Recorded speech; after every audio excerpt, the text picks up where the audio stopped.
Welcome to Lynn Cullen Live, talk radio without the static. Email your questions and comments to lynn@pghcitypaper.com. And now your host, Lynn Cullen. Well, hello there and welcome to Monday edition of Lynn Cullen, Still Alive. It's December 7 in the god-awful year of 2020. And December 7, a day that will live in infamy. Indeed. I wonder if the Japanese acknowledge the date like we do. I suspect not. You think December 7th is a day that lives in infamy in Japan? You would think it would, but I suspect not. I don't know. Never occurred to me. Hadn't thought of stepping in those shoes and taking a perspective, that away. Anyway, here we are. A lot to talk about. I just came upon something that sort of astonished me for some reason.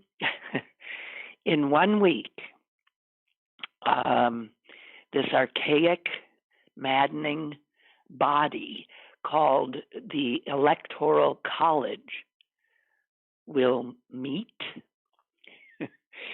will vote, and will officially make Joe Biden the 46th President of the United States of America in 1 week.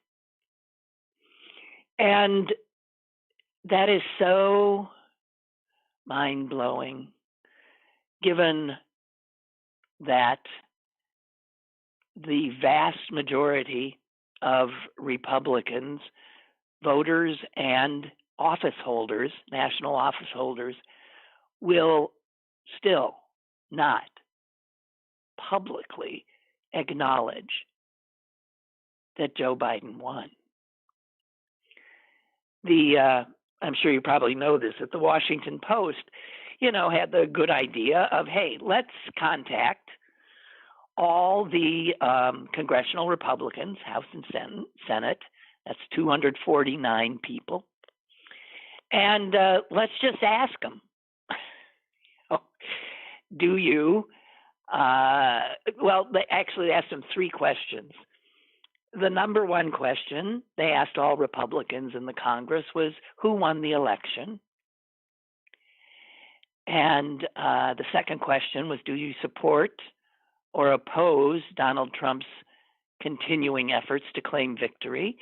And number 3, if Biden wins a majority in the Electoral College, which of course he will you accept him as the legitimately elected president of the United States? The responses, I guess not surprising, although it grieves me, angers me to say so. Of those 249 Republicans who sit in the Congress of the United States, only 27 answered the Washington Post question correctly by saying that Joe Biden had won the election. 27. 2, who knows which idiots, I think I know one, 2 of them actually said Donald Trump won the election. And the overwhelming majority did what Republicans in Washington have done for the last 4 years. They hid under their desks. They kept their mouths shut. They ducked and covered their asses. So fearful are they of Donald Trump and his crazed minions. So those 27, Donald Trump has immediately, of course, demanded their names. I guess he's going to, I don't know what, make sure they get death threats. I guess that would be one thing that would happen. As to the question, do you support or oppose Trump's continuing effort to claim victory, that number then drops. So even though 27 congressional Republicans said Biden won, only 9 said they opposed Trump's efforts to continue to claim victory. And understand that most people won't even say, they don't say, they simply ducked. They wouldn't answer the question. Now, the loathsome Kelly Loeffler, who's was appointed to the Senate seat in Georgia, she's never won an election, and is now in one of the runoff elections in Georgia, had a debate last night in which 3 times she was pointedly asked, who won Georgia? And she refused to answer.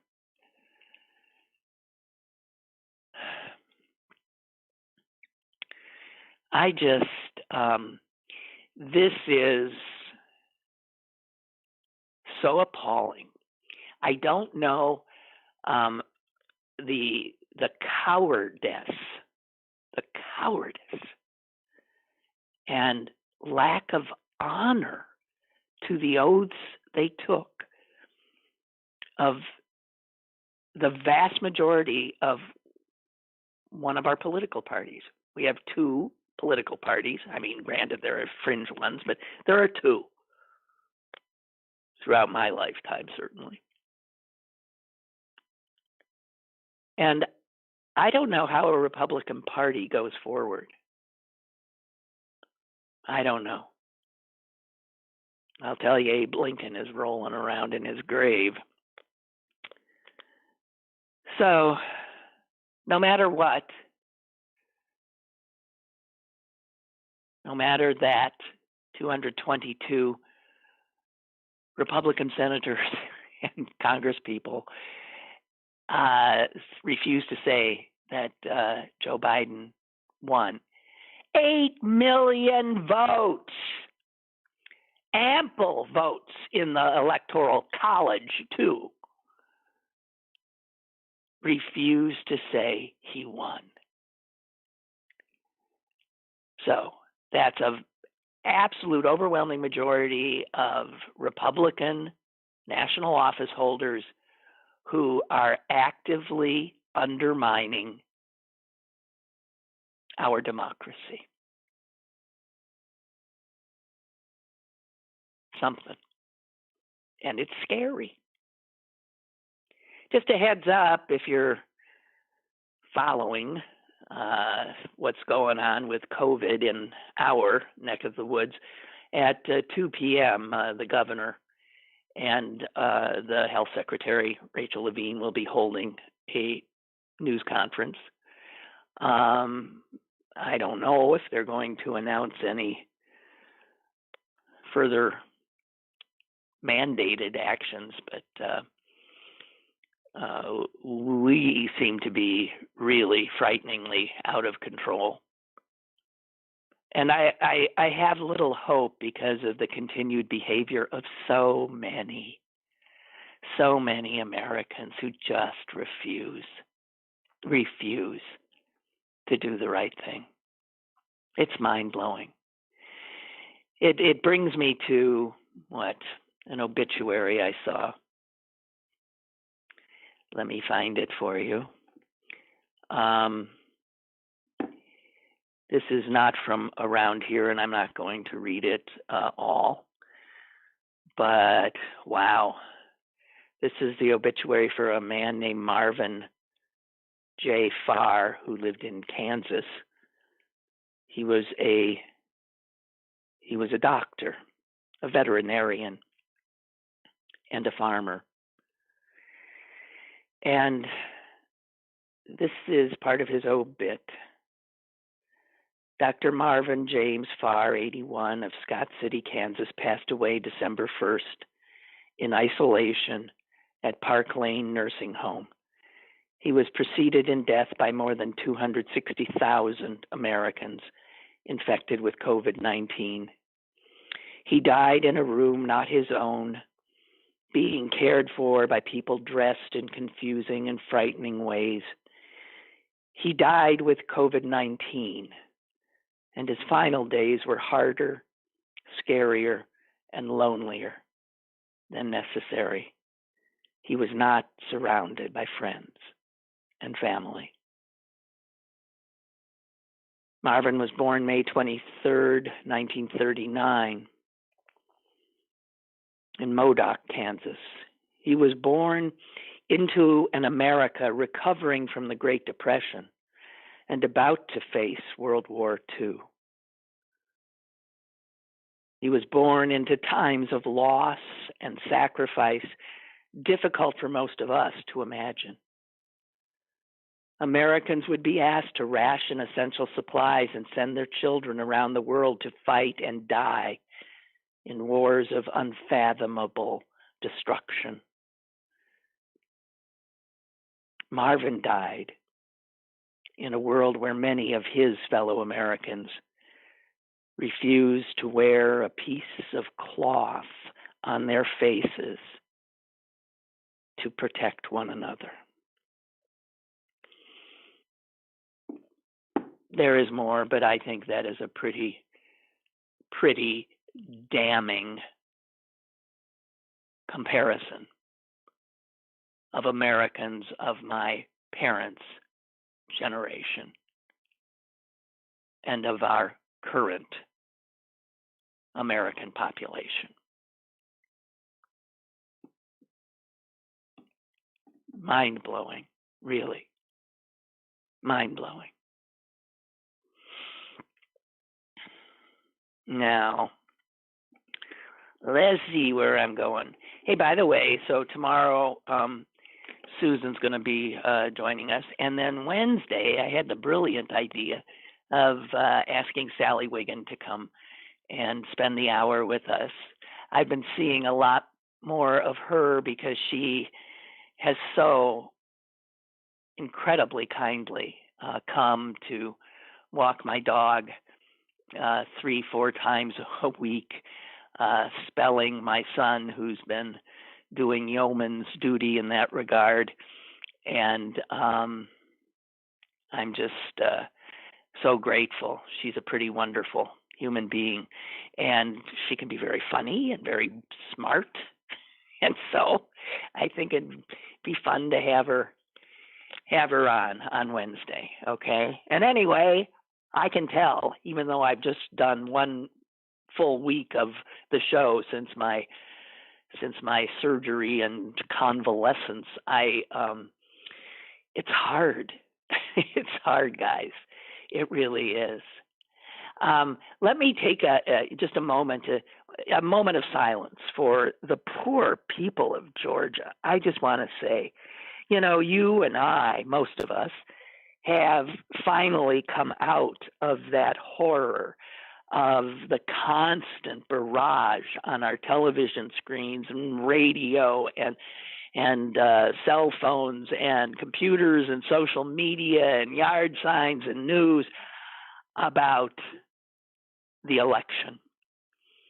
Can you imagine being in Georgia? God almighty.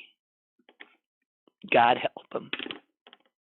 And God, I hope, have them do the right thing. Keith writes, thank you so much for recommending and promoting the Tom Sokolowski documentary. I shared the video with my mother, who worked with Tom when she was an assistant to the president of the Carnegie Museums in the 1990s. She adored Tom and loved that you always knew where you stood with him. That's so true. She also brought up an interesting point. You don't hear about the war hole as much now as you did when he ran it. Well, you betcha. Ain't that the truth? He made it. He made it into a global phenomenon, a must visit for, any major celebrity coming into Pittsburgh. He would arrange for them to come, and he'd give them personal appearance, tours. And he was an astonishing PR guy and marketer and provocateur, but all with a purpose. And no one since has come close to doing what he did for that museum. I believe it's the largest single artist museum in the world. The only other single artist museum I've personally ever been to is the Rodin Museum in France. But I don't know. There's not a Picasso museum. There's not. It's a very unusual thing. Yeah, ever since I watched that documentary, and again, it's on my Facebook page or on YouTube, I can't get him out of my head again, and that's good, because he was remarkable, and he made a difference in this world. So thank you for that, Keith. I really do appreciate that. I maybe you saw these stats like I did over the weekend, but it is mind-blowing how incompetent is not the right word. I mean, I value words, and I'm trying to find the right one. How reckless, how potentially criminal in its recklessness the Trump administration's response to COVID-19 and the resulting horror and tragedy of so many deaths that need not have occurred. And because, we live where we live, and it just seems like, well, what could somebody do? Look at this thing. Well, again, if you compare us, the United States, now pretty much a laughing stock in the world, and you can imagine the schadenfreude that people feel toward, us, the exceptional Americans, strutting around, always telling other people what they should do, other nations, what they should do, acting like we're such hot, wondrous beings. And boy, oh boy, as I've said more than once, COVID-19 and Donald Trump unmasked us. So let's just compare us with one other country, okay? South Korea. Granted, not the same size, but it doesn't matter. We can factor that in. Both South Korea and the United States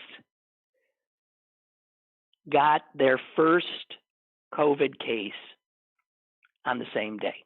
Okay, so this is something that we have, both of those countries had it presented to them. Here's a challenge for you, at the exact same time.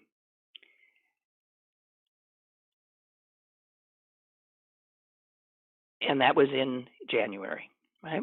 So it's a year ago. We've done a year of this. More people have died in the United States over just a 5-hour period. On one day, December 3rd. More people died in the United States on December 3rd than died in South Korea since January. In one day,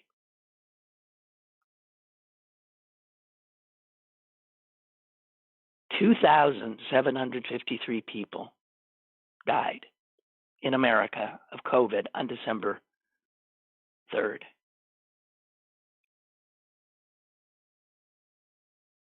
I don't know that anybody did die in South Korea that day, but in the entire year since COVID showed up in their country, 536 people have died. And what the obvious conclusion is that the government of South Korea acted aggressively to keep their death toll down, to keep their citizens safe. It is the most important duty of a president, right? To protect the country, to protect the citizens.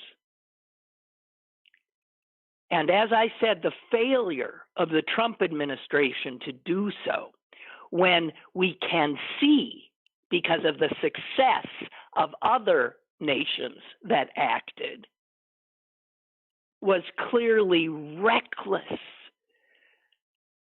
It was malfeasance. It was a refusal to help.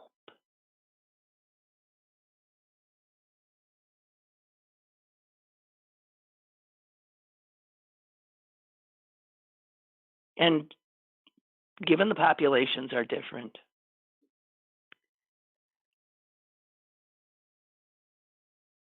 since January 20th of this god-awful year,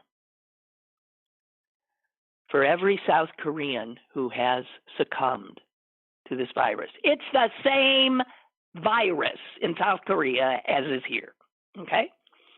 In South Korea, for every South Korean who has died of COVID, 515 Americans have died. And the population of the United States is less than 7 times that of South Korea. So if 7 Americans died for each one South Korean, we would have done an amazing job, and obviously a doable job. And literally hundreds of thousands of Americans would not have fallen ill, and 10 upon 10,000s of Americans would not be in early graves. This cannot be forgotten, and this cannot be forgiven.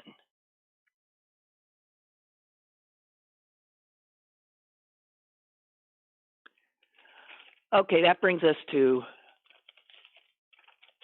something that is, is a real difficult ethical issue. Oh, I think I got a caller. Maybe I should let them in before I get on that. Go ahead. Go ahead, please. Hello, Lynn. I hope you're being okay, like me, sort of. Yeah, no, I'm doing, listen, I got, ever since I heard Sokolowski's comment to this woman who was bitching and moaning about everything, he said, it's not like you're down to your last can of tuna fish, darling. So I do nothing but count my blessings. I'm doing fine. I have to say, I'm working from home. I'm lucky. I'm earning a regular paycheck. I'm being safe. I adopted a dog this past summer. I mean, life could be a hell of a lot worse, which brings me to one of my points is we're such big babies today. Yep. We are the biggest babies. All these people, especially the Trumpers, will go on and on about patriotism and wave the flag and this and that. Based on their behavior today, if we're going to go back to if they had to go back to World War II, I don't want to conserve gasoline. I don't want to turn out my lights at night. They would be. My kids got to go to war on the other side of the world. They're the biggest hypocrites, babies. And I know I'm preaching to the choir, but it's just so exasperating. It's just so exasperating. Yeah. Well, we are showing again. We are unmasked, and it is not pretty. No. It is shameful, and it is to me humiliating. It's hard to say with great pride, "Oh, I am an American." Yeah, well, I don't know. Because Americans are not looking good as a people. What you're talking about today about the virus and how we're behaving or misbehaving is right up. I mean, starting Friday night, two things have happened since this weekend started, since last weekend. I was invited to go with a friend to the Rivers Club as his guest for a dinner, and it was just four of us, two couples, and it was pretty good. Everybody's being safe and everything, and we're. How can you be safe? You're wait. How are you safe? You're indoors. If you're eating, you're maskless. Yes. That's not safe. Well, the thing is, the couple we're with, we're sort of our pod. And that's it. That's the extent of mine and my wife's social activity for the past few months. And I know it is stepping out there, but based on what happened Friday night, I think that was a mistake because there are idiots in this world, especially employees, who are putting people at risk. I don't know if they don't care or if they are just ignorant. Or they're trying not. Well, what are they? What they were such as what they were masked. Yeah, everybody's wearing masks. All the the staff and everything. And then the four of us were finishing up dinner, and all of a sudden, I think it was like the host just walked up right next to our table and said, "So how was dinner?" And I look up, and he pulled his mask off so we could hear him. Oy. Well, that's another reason not to. Well, I don't know. I think we should all pretend we're bears if we can, and hibernate through this winter. Read books, do stuff, be happy you're alive, whatever. Yeah. I mean, seriously. That was a big slap in my face. Well, you deserved it for putting yourself in harm's way. Yeah, I know, but at the same time, you think that being an establishment that they would know better. I mean, it's not the stupid hardware store where I deal with a bunch of redneck white guys who are packing heat and think that, and this happened at Home Depot. I think I told you that story a few months ago. Yeah, but you just, I don't know. I don't trust anybody right now. I think the smart way to proceed now is to assume that everybody you come into contact with is carrying the virus. Yeah, and we take our risks. We take our risks. I do. My son is out in the world. He has to go out and work, and I do let him into my house, but masked. And I fed him the other night, but I sat way far away from him and opened a window. That's my own kid. Yes, but more importantly, I think is and this is what I try to stress to people who kind of don't want to believe it, is you have to like maybe behave as if you may have it. Don't make it don't state it as you're trying to, like, if I'm stating my opinion with people at work, or anybody, I don't state, well, I'm trying to protect myself. It's like, no, I may have. I'm trying to protect you, right? And right. I'm doing it for your sake, not my sake. And when you put it that way, people get a little less defensive. I don't know. I don't know. All right. But the other thing happens. My mother-in-law calls. She lives out near Breezewood, middle Trump country, yeah. where everybody, and it's the virus is going gangbusters over there. Sure. She's not feeling well. She still has friends who call, oh, let's go out to dinner, lunch. Can I come over and see your Christmas decorations and this and that? And I'm like saying, no. Well, does she say no? Does she say no? She's having a very hard time. And her husband goes to church every Sunday where they do not wear masks. They do not socially distance. And they do all the church things. God help her. So I said, if Kenny kills you, how bad is he going to feel? Because that's basically what he's doing. Yeah, that's unbelievable. God, I feel for your wife. Anyway, okay, stop with the depressing stories. But I do the depressing stories. But here's the thing. You know what? Because of people's reaction, I put this all at the feet of Donald Trump. 100%, because if he had come out in lead, and said, had lead. If he just said, look, guys, we're in for a big one. Of course. And I want everybody to wear their masks. Like I am going to be doing da-da-da-da. We wouldn't be having this conversation Of course. The blood, the tragedies of so many of these dead Americans rests totally on him and his administration, and Fox News and all the others who soft pedaled it and made it into, for people who needed to hear it, not such a bad deal and a hoax and just like the flu and all of that. And there's no doubt, and as I said, it should not be forgotten. It should not be forgiven. There is no doubt about it. Thank you. All right, I'm sorry. Thanks for letting me rant myself. Bye. All right. Bye you.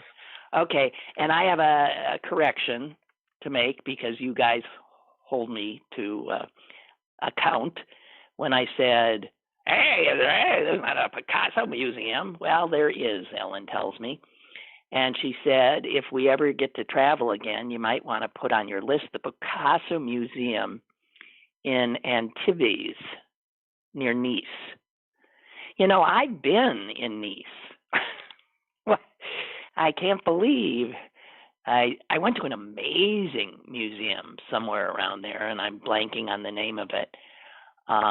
It was near a small little walled medieval city called St. Paul de Vence, where Picasso used to actually go in the summer and paint, and stayed in a place that had some of his stuff hanging on the wall.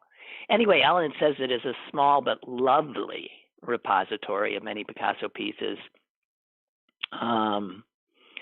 Wonderful. Well, yeah, small. So I am I'm correct in that it's the largest, the Warhol, at least that's what Tom used to say. The Warhol is the largest single artist museum in the world. Bill says there's a Salvador Dali museum in Clearwater, Florida. Okay. So there are, but they are not of, I guess, the breadth and depth of the Warhol here. Before I get into this other thing, which I really definitely want to do, there is a piece in the New York Times today about the Post-Gazette, and you might want to look it up. It is long, and it is about the the charges against the former head of the newspaper guild, the union that represents so many of the workers at the PG, Michael Fuoco, who you may recall after charges of sexual harassment became known, he resigned his position as the union head, and he resigned from the paper as well. Well, there is an almost full-page account that is plenty eye-opening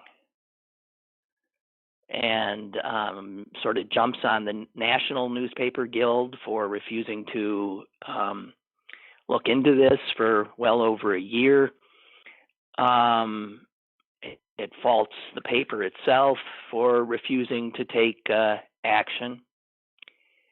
And wow, I mean, it says that not only did he harass women at the paper, but he taught journalism, or lectured at Point Park and also at the University of Pittsburgh, where he preyed on young students there.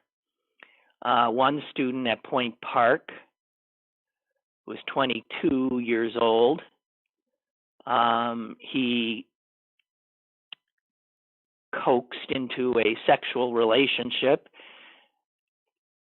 while she was even a stringer for the Post-Gazette. She became pregnant by him and had his child.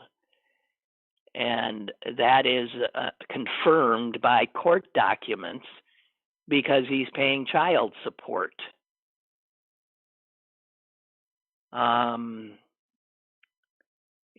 It's a really astonishing piece, because Michael Fuoco was, this, tough union guy that we'd see on the news. They call him in this piece charismatic. They say he was a Bigfoot crime reporter. And they say that people at the paper were not eager to cross him because they feared his power. And it's something, as if the poor folks at the Post-Gazette have any more troubles. Unbelievable. There's a few things in the article which I would argue with. One is this: the Post-Gazette remains one of the best local newspapers left in America. I hope that's not true. It says the staff, which has gone 14 years without a raise, still competes for Pulitzers, even as members grudgingly produce society stories about the lavish Kentucky Derby party hosted by John Robinson Block, one of the eccentric twins who inherited and still run the paper. But the most astonishing thing was, the last I had read was that when Fuoco resigned, there was a new election called for who would run the guild at the Post-Gazette right now. And I recall reading in some local outlet that it was a close race, but that the winner had been a 28-year-old black reporter named Lucretia Wimbley. The vote was 55 to 52. The New York Times reports, and I'll just read it, and this I did not know. But a week after Wembley is elected to lead the union, in a miniature echo of Rudy Giuliani's Pennsylvania misadventures, Post-Gazette reporters received an email. Some mail-in ballots, apparently, had not come with return addresses. This is for the union election. and were therefore, well, invalid. The election was open to challenge. And so the acting president, a guy named Ed Blazina, announced that the election was void and would be rerun.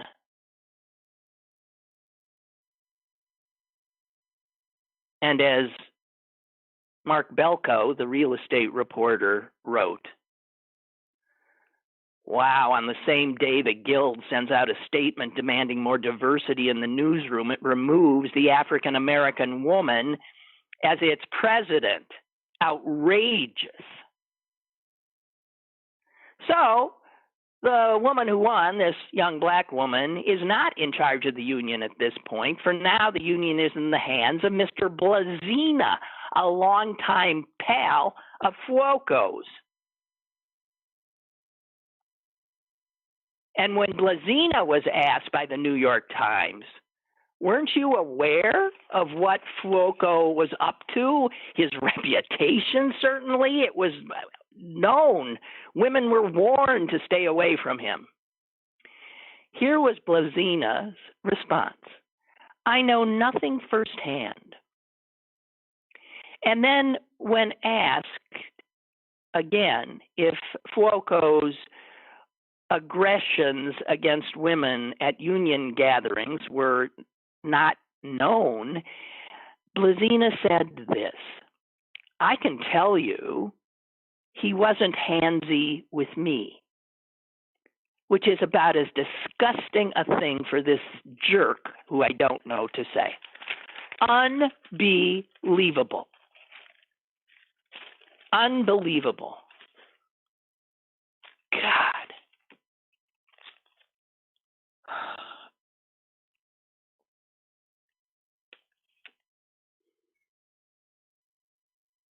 The New York Times piece says it was they, just looking into it a little bit, found a startling picture of a man repeatedly accused of abusing his position.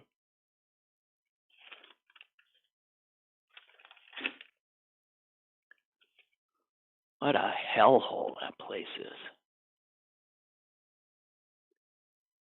Oh.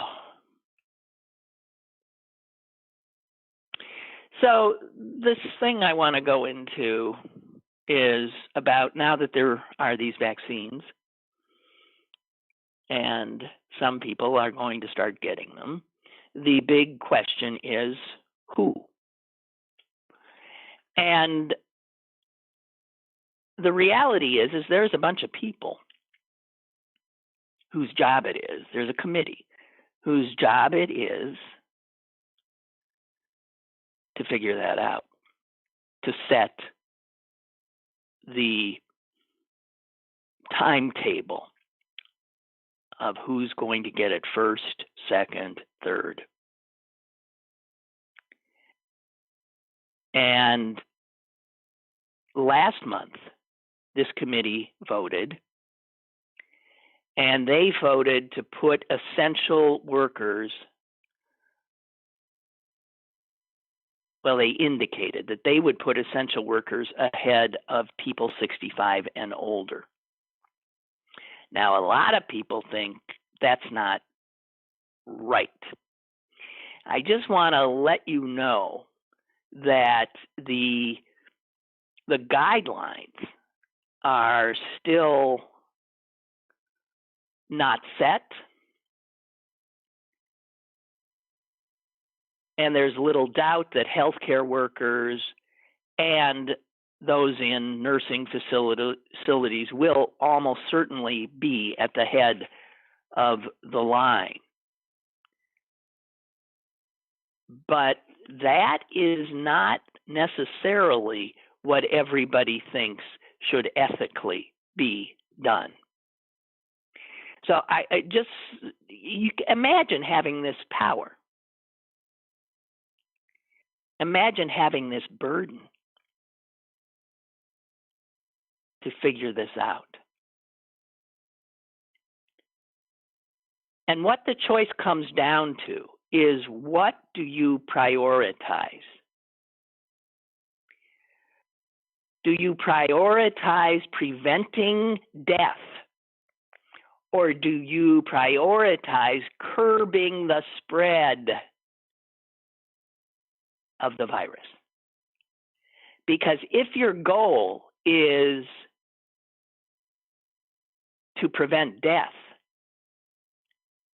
you would definitely bias the vaccinations toward older Americans because they're the ones dying the most.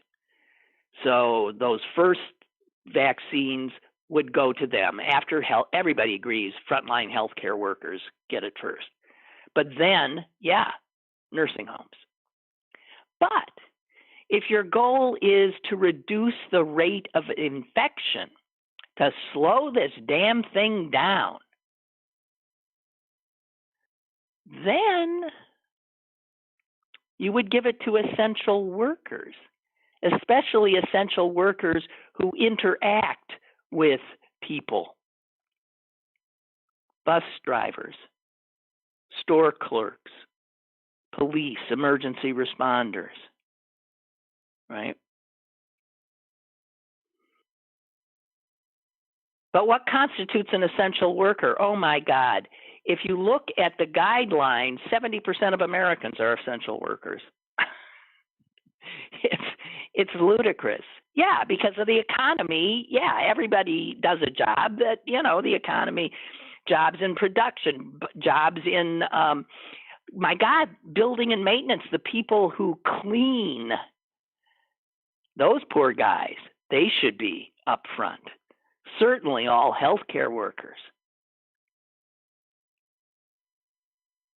But who gets it first? The World Health Organization says that reducing death should be the priority and that older and sicker people should go before essential workers. And that is something that most European countries are agreeing with.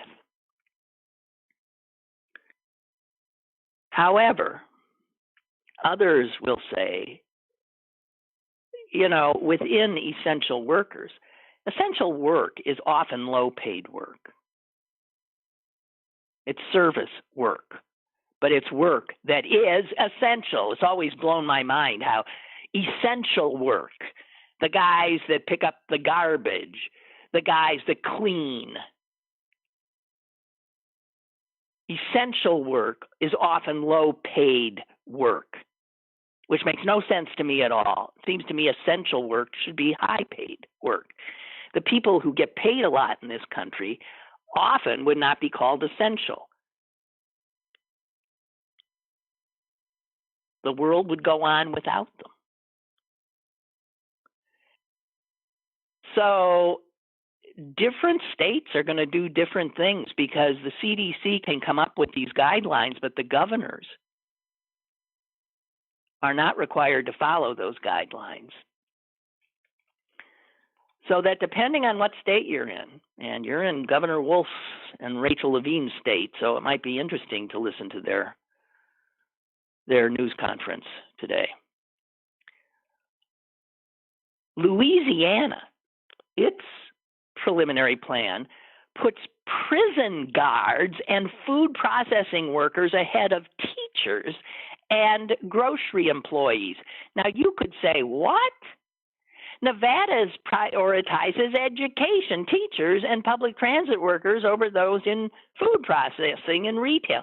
So people are going to come up with different things, and depending on what state you live in and whatever they decide will have an impact on when you will be able to get the virus.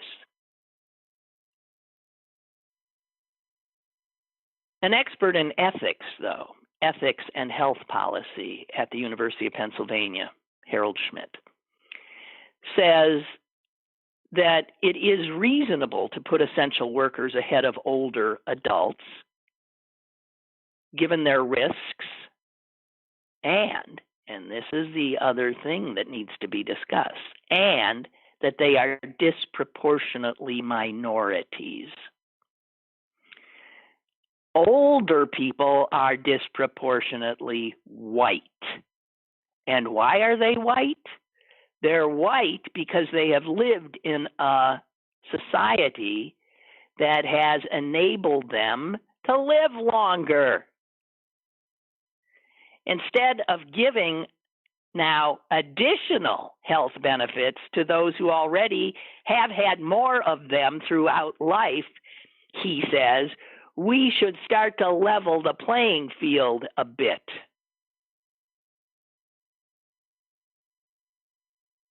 Look at things like who's living in poor communities in overcrowded conditions,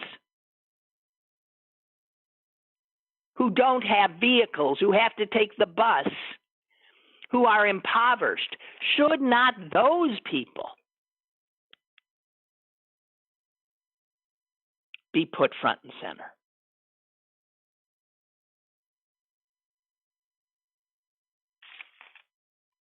Eighteen states have said that they would apply that thinking to their priorities. Tennessee, amazingly, has indicated that it will reserve some of its earliest allotments of vaccine for disadvantaged communities.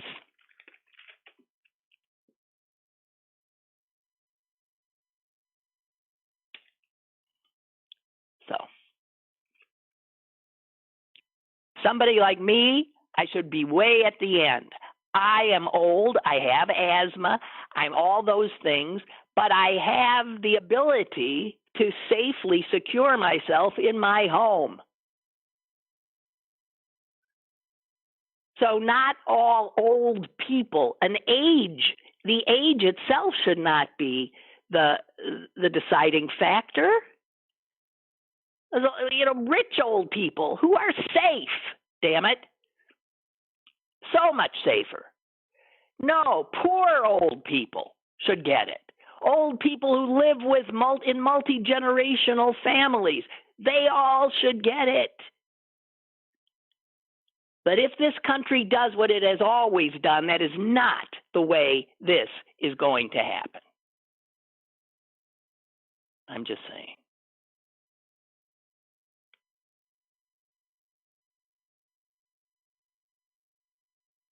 Father Joseph writes, let's not forget that after the inauguration, the wheels will come off the Trump wagon. Insiders will publish tell-alls. There will be lawsuits against him, and the banks will call in their loans. In 2 years, the GOP will turn from him and look toward a more polished version, perhaps a David Duke in lipstick. Mm-hmm. However, this time, the forces for good will be ready to mobilize the vote. You are such an optimist. I hope you're right. I need to see it play out. I'm not so sure. You remember I put a call out to Dave to see if he was okay because he had contracted the virus. He writes, Dave from Washington here. I was going to call in, but I have nothing to say. You know, Dave, that doesn't stop other people from calling in. And in fact, it doesn't stop me from doing the show. Jeez. So I'm just saying hi, he says. People are crazy and times are strange, but all in all, I'm doing well. Good job, decent house, dependable car, everything else up to me with Trump on his way out and the door things and a vaccine on the horizon. Looking up, hope you're both. Well, you had it, didn't you? Or am I mixing you up with somebody else? Tell Sally I said hello. No. I mean, yes, of course I will. I said no. Susan writes, Lynn, years ago, you gave me the idea to give money here and there to what we now call essential workers. I hand out 10s and 20s here and there to all of these poor people making minimum wage. You would think I'd given them 1,000. They are so grateful and surprised. Yeah, my favorite phrase, keep the change. After you pay for something, $2.98 with a $20 bill. Yeah, keep the change, and then you hightail it out because you don't want to embarrass anybody. It's a wonderful thing to do because it makes you feel good. It does. But we shouldn't have to subsidize people like that.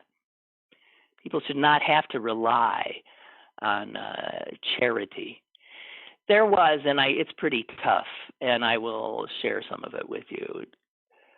There was something in the Washington Post written by a guy who is in a nursing home.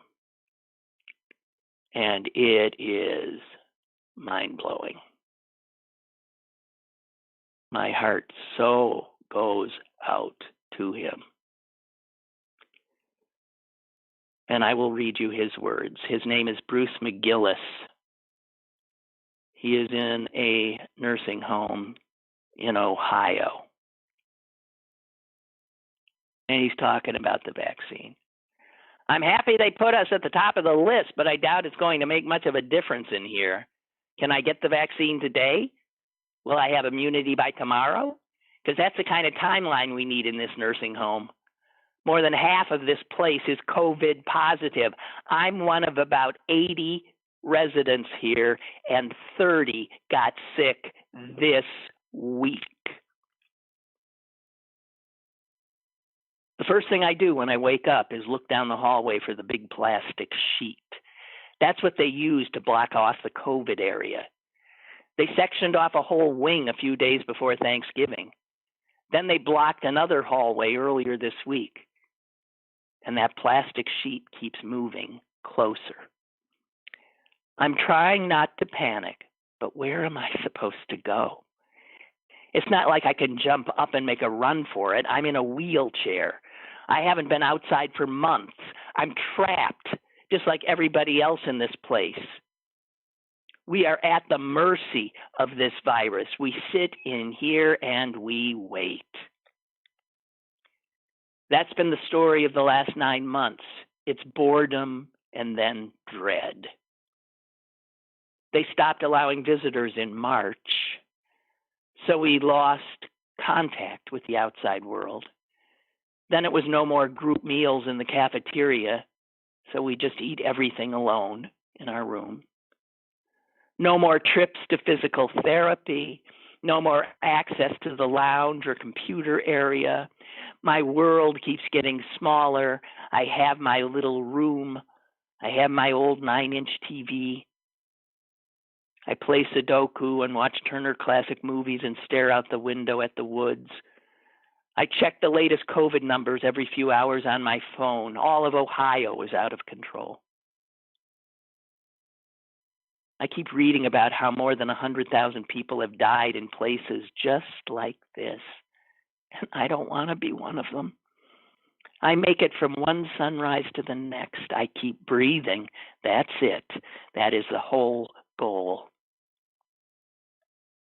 I'm only 64, but I have a lot of issues because of my accidents. I used to drive a truck, and one night I was sitting at a red light with the Sunday paper when I got plowed by a drunk driver. He was a newspaper delivery truck. I've been here 23 months trying to get better and get home. My doctor told me I have at least 9 of the markers that are bad for COVID. I asked him, are there vitamins I can take, exercises? What should I do? And he said, just make sure you don't get it.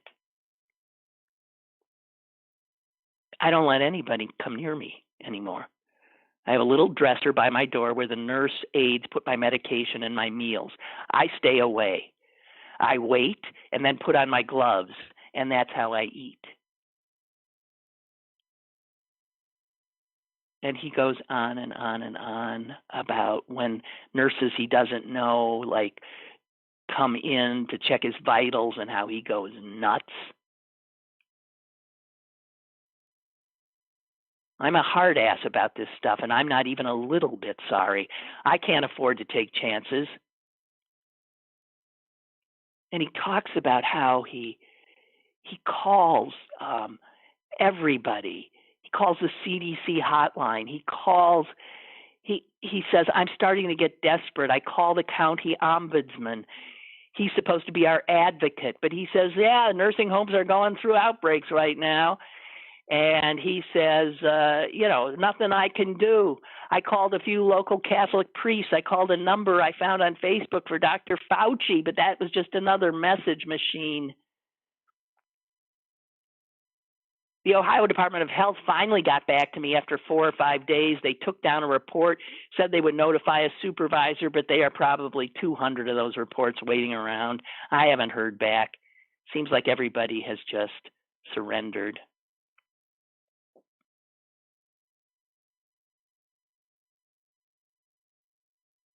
I get this sense sometimes that people are thinking, oh, it's just another nursing home. It's not a real tragedy. They're already at the end of their road. And he says for a lot of people in here, that is true. This is their last stop. But they're still people. They're still alive.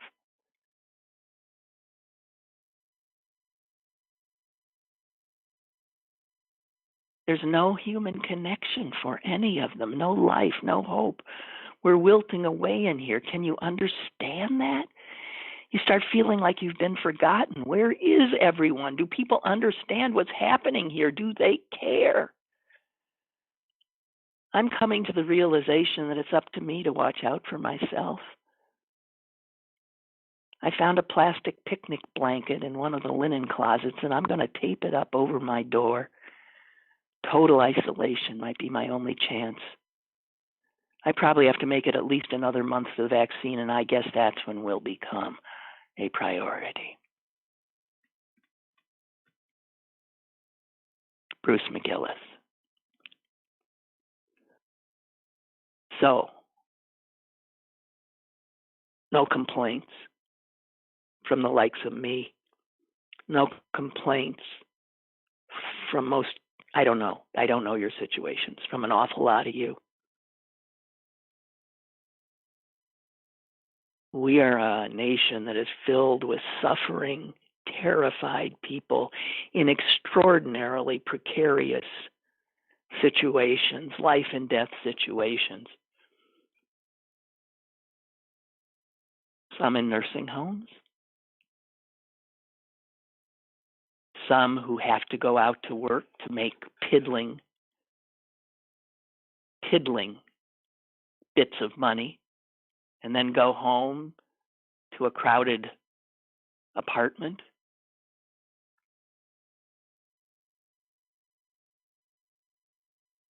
That vaccine needs to go to vulnerable people, and it does not need to go to people who have money and the means to protect themselves. And I don't see anybody saying that. For once, the privileged should get to the back of the line.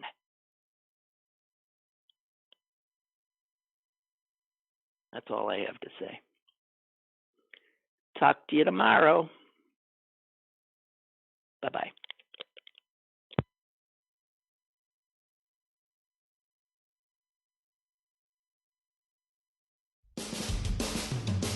Lynn Cullen Live, Monday through Friday from 10 a.m. to 11 a.m. and archived at pghcitypaper.com.